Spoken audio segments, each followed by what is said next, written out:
Fala pessoal, muito bom dia. Estamos começando o Morning Call da Levante. Eu sou Henrique Osolino, sócio analista. Sejam todos muito bem-vindos. Hoje uma versão especial gravada. Gravei um pouquinho mais cedo. Podia falar com você aqui nessa segunda-feira. Hoje amanhã começando, né? E a semana certamente é a semana de agenda, né, pessoal? Vamos falar um pouquinho sobre agenda. Vamos falar do que está pegando entre Estados Unidos e China, nossa visão sobre isso, e mais importante ainda, cenário local de Bovespa, né, os 108 mil pontos. Estou gravando só por um probleminha pessoal, nada grave. Quarta-feira estou de volta ao vivo com vocês. Mas vamos lá, pessoal. Vou compartilhar aqui, como sempre, né, para a gente iniciar os mercados, né? A gente está falando de índice Nikkei, né, futuros aqui. Vamos começar com o fechamento, né? Índice Nikkei caiu 0,88, Hansen 0,12 e CSI 300 subiu 0,91. Mercados na Europa no terreno positivo, né? Fechamentos mistos, né? Dow Jones e S&P no terreno positivo na sexta e Nasdaq caindo, né? O Ibovespa acabou se segurando ali numa leve alta, tendo contratos futuros aqui, né? A gente está vendo Dow Jones caindo, S&P 500 levemente no terreno positivo e bolsas, né, na Europa negociando no terreno positivo, assim como mercados na Ásia, né? O que a gente traz aí de destaque para hoje, né? Vamos começar a falar um pouquinho, né, sobre as commodities, e aí eu queria destacar o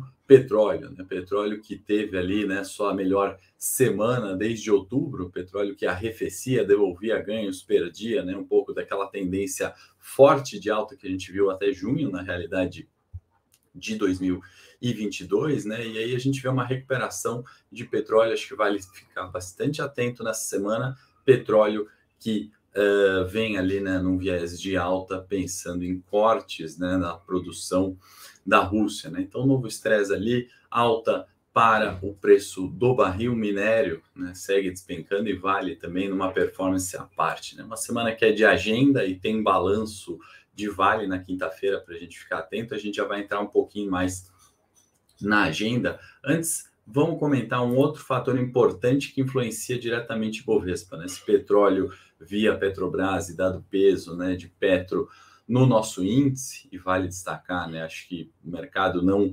cedeu 108 mil pontos na sexta-feira, né, fez esse fechamento levemente positivo, muito por conta de Petrobras, né, que tem um peso relevante e acabou segurando, né, quedas ali dos bancões, né, Bradesco caiu forte, né, e aí pesando no terreno negativo, Alpargatas caiu 18%, óbvio, peso muito menor, mas refletindo nessa preocupação com varejo, todo o ruído, né, de Americanas impactando balanços de banco, né, que tem BTG nessa semana e tem Banco do Brasil, né? Também tivemos queda forte de Azul e Gol, não só pelo rebaixamento das notas de crédito, mas também por essa alta do petróleo que a gente viu. Vamos estimar, né, com tudo mais constante para início dessa semana, um petróleo recuperando. Outro ponto importante para a gente olhar, né? Volta e meia eu trago aqui os índices, né, via múltiplos, né, preço-lucro,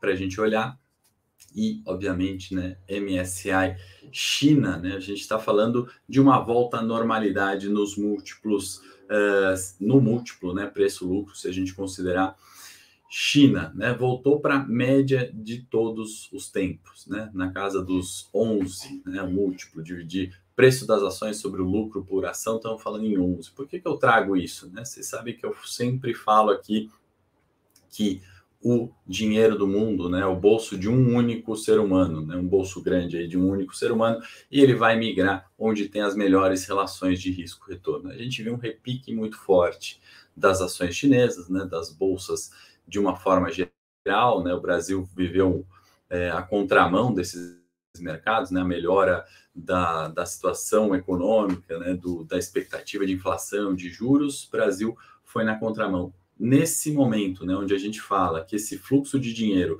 migrou para a China, migrou para outros mercados, a relação de risco-retorno acaba se ajustando, né? O que ficou mais caro, né? Bolsa na China ou bolsa no Brasil, outros emergentes, né? A pergunta que a gente faz, nessa contramão do mundo que a gente viveu até então, ela vai permanecer, né? É uma semana, de novo, muito importante no que estamos falando, né? Sobre agenda. Então, tanto, né, aquela viés de bolsa China muito barata, né, abaixo dos 8,90, se a gente pegar esse múltiplo que resume tudo, né, se a bolsa é cara ou se é barata, na China voltou a ser média, né, somando com a questão de Estados Unidos, né, a gente está vendo uma tensão escalando ali, né, as questões do balão, entre outras, que a gente vai falar, e tem índices, né, que medem isso, falando que o calor ali subiu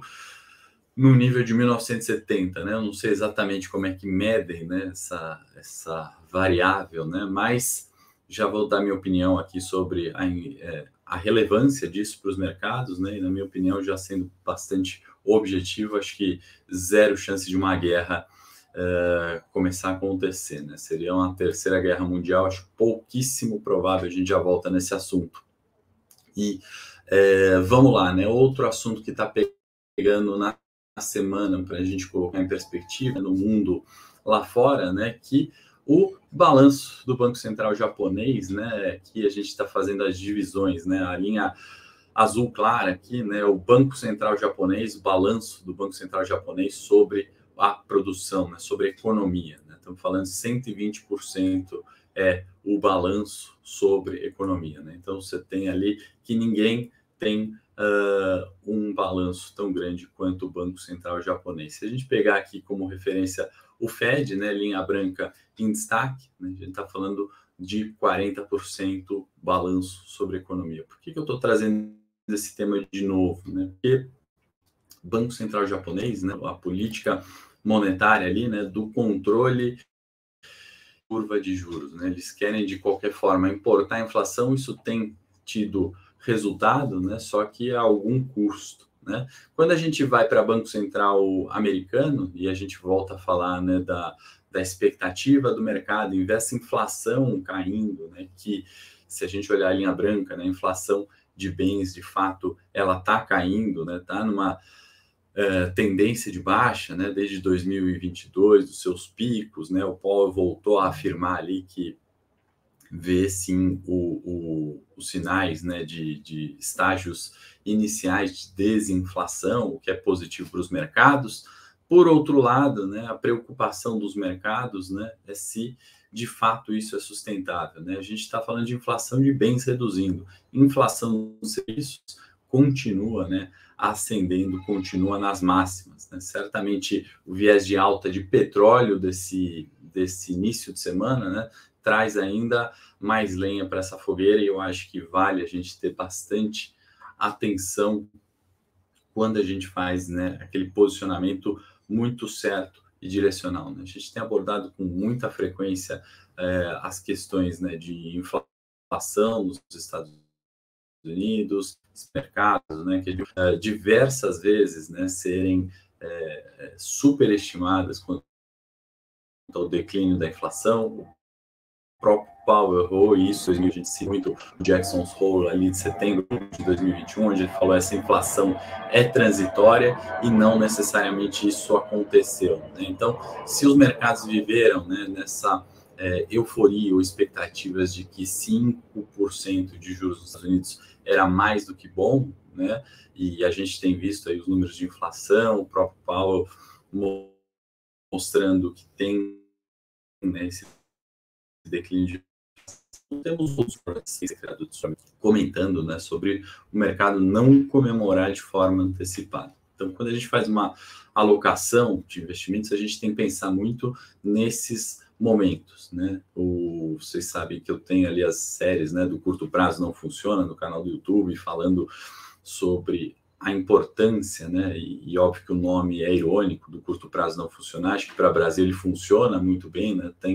Temos ali a comprovação, inclusive, de outros estudos, né, da estratégia Momentum, por exemplo, que consiste em estratégias de curto prazo. Se bem executadas, elas acabam performando mais que as estratégias de longo prazo, pelo menos na última década, né? Então, essa transição de juros, de mercados, de moedas, de política, né, a gente tem sempre que ir atualizando e adaptando as estratégias, tá? Então, quando a gente pensa nisso, a gente tem que ver esses movimentos, né? Onde aquele dinheiro do mundo vai fluir para a China porque está barata, ou vai comprar mais bolsa americana, porque de fato, né, essa precificação com a inflação chegou num pico que ninguém entende ser mais possível aumentar, né? E os momentos de inflexão dessas curvas, né? Quando essas curvas mudam de direção. Por falar em curva mudando de direção, vocês sabem que eu gosto de trazer bastante e olhar, né, e ponderar nas estratégias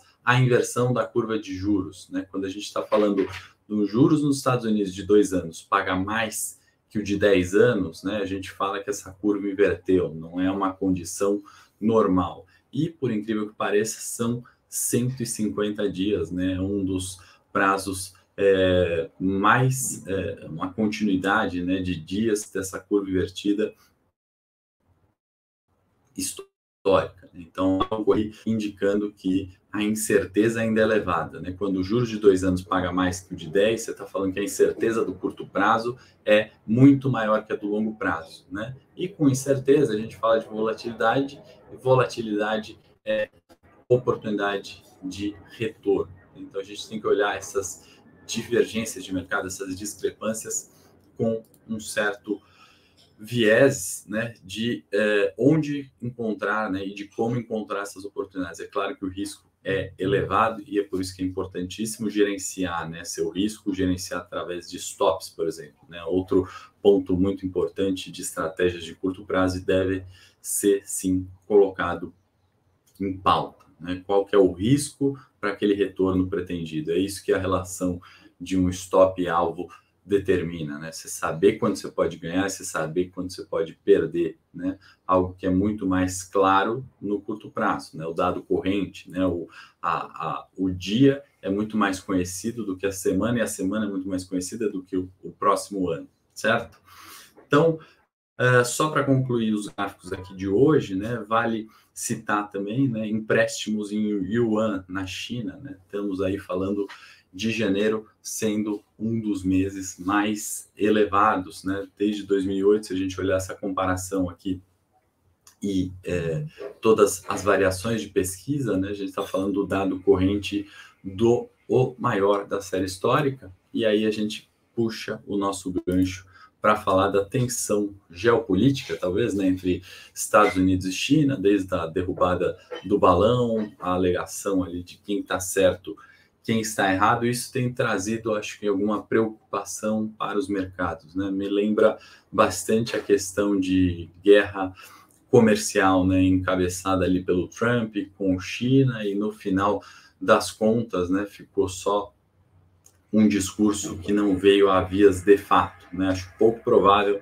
né, essa tensão, né, essa questão de guerra acontecendo, né? No Domingo de Valor eu detalhei melhor também a história, né, os acontecimentos recentes ali dia a dia, em que ponto estamos, né? O Domingo de Valor da Levante, se você não assina, recomendo ali, né, esse conteúdo, e eu detalho bastante ali, mas para resumir, né, e dar um spoiler, atribuo em 0, né, e essa probabilidade não é minha. Eu vi no evento da Latin American Investment Conference, né, veio um especialista de Ásia, né, que acompanha muito isso em diversas outras situações, né, ele colocou ali que um risco seria próximo de 0, né, então eu também tenho assumido essa probabilidade praticamente inexistente, tá? E o risco disso realmente nenhum risco de cauda ali, nenhuma probabilidade pequena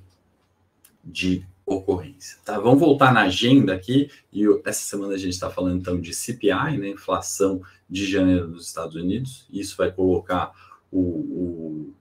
aquele teto de 5% na taxa americana na pauta. Isso vai ter um reflexo fundamental para os mercados, né? E o título do Morning Call, né, que 2023 vai começar para o Brasil, né, inclusive pós-carnaval, né, aquela brincadeira com fundo de verdade, né, que a gente tem todo ano por aqui. Acho que é um dado extremamente relevante para o mundo. Temos zona do euro com PIB do quarto tri, extremamente relevante.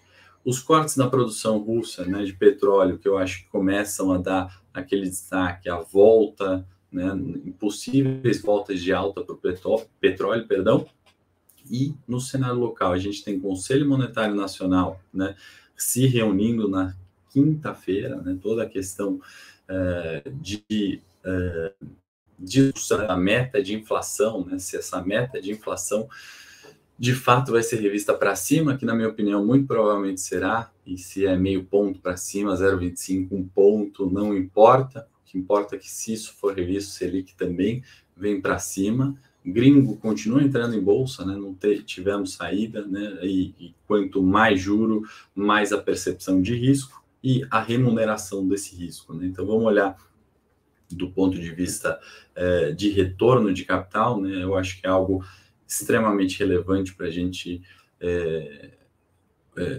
encarar dessa forma nessa semana e no ano de 23, que de fato está começando, está dando as caras no cenário político, no cenário econômico, fiscal local e também no internacional, né, com novas tensões aí, Estados Unidos e China, né? Me entenda mal, não estou ali colocando panos quentes, nem minimizando a gravidade da situação, né? Não ter uma terceira guerra mundial não significa que é algo que está tranquilo, né? Longe disso. Inclusive, guerra, né, na Rússia, a Ucrânia completou um ano, né, daqueles especialistas, inclusive, que diziam que ia durar uma semana, né? Então, não vamos menosprezar, vamos tentar encarar ali as oportunidades e a necessidade de proteger o nosso patrimônio nesse cenário, né? Ainda mais de agenda, né? Roberto Campos Neto, que hoje tem entrevista na TV Cultura, né, no Roda Viva, certamente vai abordar o tema, ou pelo menos na expectativa do mercado que ele aborde o tema, quanto essa expectativa de revisão de inflação. E minha opinião é, essa inflação deve sim ser revista, mas nunca ser revista a toque de caixa como a gente faz, né? Lembrando que o programa é gravado, né, e pode, enfim, inclusive vazar algum comentário, alguma questão ao longo da tarde, né, e isso vai ou pode ser refletido também nos mercados. Então, semana importantíssima e quente ali de agenda, começando nessa segunda-feira.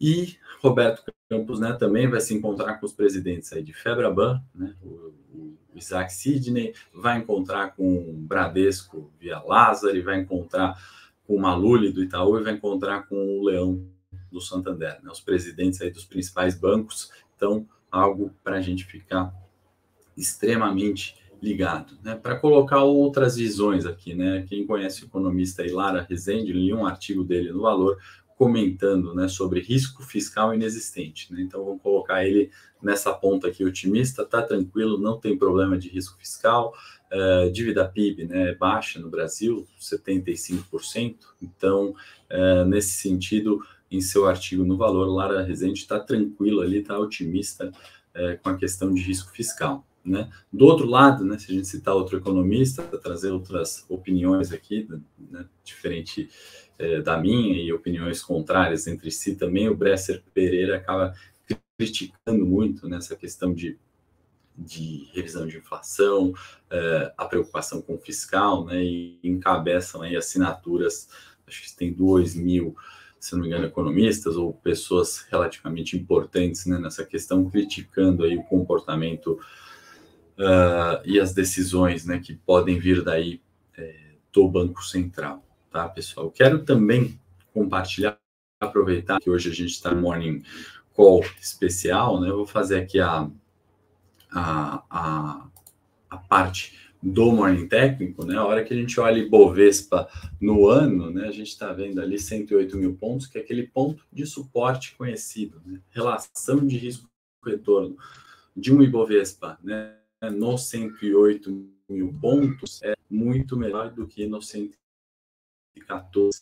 A gente vê movimentos em 100 pontos, né, que são aquela bolsa extremamente descontada. Se a gente pegar o múltiplo, preço-lucro, realmente entra fluxo comprador, né, e a gente começa a observar novamente aquele patamar de preço que o Ibovespa ficou, né, praticamente de agosto a dezembro, que são 108 mil pontos aqui embaixo como suporte, 114 como resistência, né? Então, na última semana ali, né, onde a gente encontrou um Ibovespa buscando 114 mil pontos, também precificação de risco acaba sendo maior, e aí investidores saem de bolsa, né? A partir do encontro dos 108 mil pontos, a gente não tem, pelo menos, né, não tivemos na última semana, um viés de precificação de risco maior. Então, suporte extremamente relevante, esse 104 mil,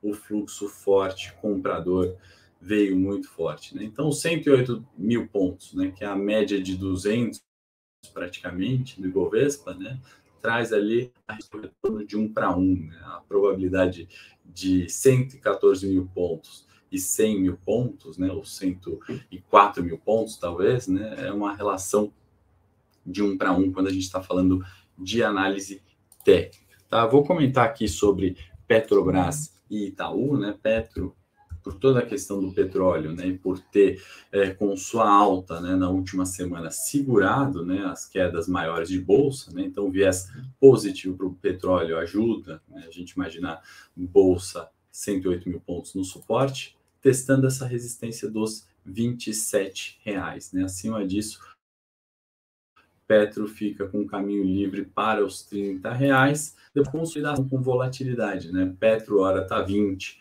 hora está 26, né? E na última semana o fato novo é viés de alta para o petróleo, né? Melhor semana desde 2022, né? Então a gente está falando de algo novo e positivo para Petro. Quando a gente vai para os bancos, né? E aí para falar de papéis, né, que tem peso relevante no Ibovespa, vou concluir aqui com o Itaú, né, que após ter precificado, né, provisionado, 100% do default de Americanas, né, recuperou o preço, subiu 8% no dia e voltou para a média de 200 nos R$25. Vale lembrar, né, que Itaú também está nessa tendência de alta com grande volatilidade desde o pós-pandemia, né? Então, isso é um canal de preços ascendente, né? Valorização do ativo, tá bom? Óbvio, com volatilidade, com incerteza, por isso é tão importante, às vezes, operar ao curto prazo, né? Essas variações, né? Muitas vezes na carteira de longo prazo, Itaú está de lado, né? Você olha, está sempre no preço médio dos 25, mas no curto prazo você tem volatilidade maior e com oportunidades maiores, tá? Espero que você tenha gostado do Morning Call de hoje. Desejo a todos uma excelente semana. Quarta-feira estou de volta ao vivo com vocês e seguimos à disposição.